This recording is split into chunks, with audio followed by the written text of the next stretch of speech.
আচ্ছা, আপনি কি সেই আশ্চর্য ছাগলটির কথা জানেন, যেই ছাগলটি রসূল সাল্লাল্লাহু আলাইহি ওয়াসাল্লামের পবিত্র হাতের ছোঁয়ায় শুকনা শরীর নিয়েও ঝরঝর করে দুধ দিয়েছিল? ঘটনাটা শুনলে গায়ের লোম দাঁড়িয়ে যায়। দৃশ্যটা কল্পনা করুন। মক্কা থেকে অনেক দূরে ধুধু মরুভূমির এক কোণায় ছোট্ট একটা তাঁবু। সেখানে থাকতেন এক দয়ালু নারী, উম্মে মাবাদ।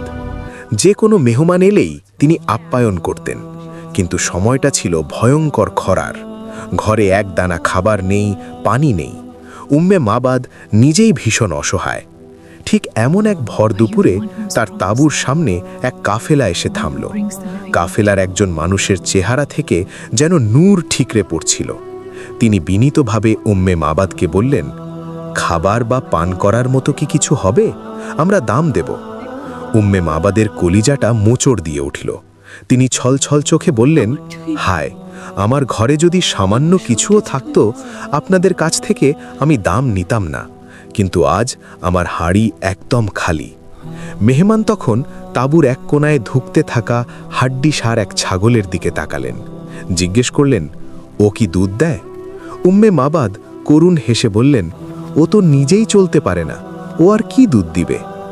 আগন্তুক বললেন, অনুমতি দিলে কি আমি একটু চেষ্টা করে দেখতে পারি?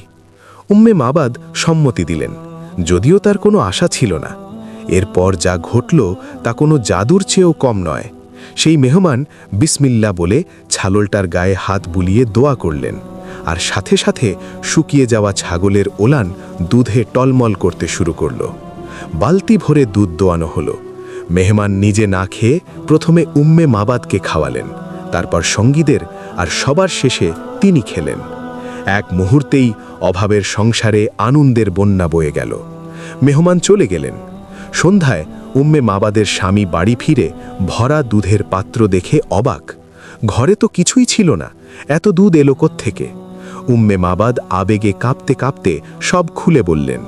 স্ত্রীর মুখে মেহমানের বর্ণনা শুনে স্বামী চিৎকার করে বলে উঠলেন, আল্লাহর কসম, ইনিই তো তিনি, ইনিই আমাদের নবী মুহাম্মদ সাল্লাল্লাহু আলাইহি ওয়াসাল্লাম। জানেন, সেই ঘটনার পর ওই পরিবার ইসলাম গ্রহণ করে, আর নবীর হাতের ছোঁয়া পাওয়া সেই ছাগলটি 18 হিজরি পর্যন্ত বেঁচে ছিল, এবং যতই অভাব আসুক ওটা কখনো দুধ দেওয়া বন্ধ করেনি। আপনি যদি নবীজিকে ভালোবাসেন, তাহলে কমেন্টে লিখুন সুবহানাল্লাহ।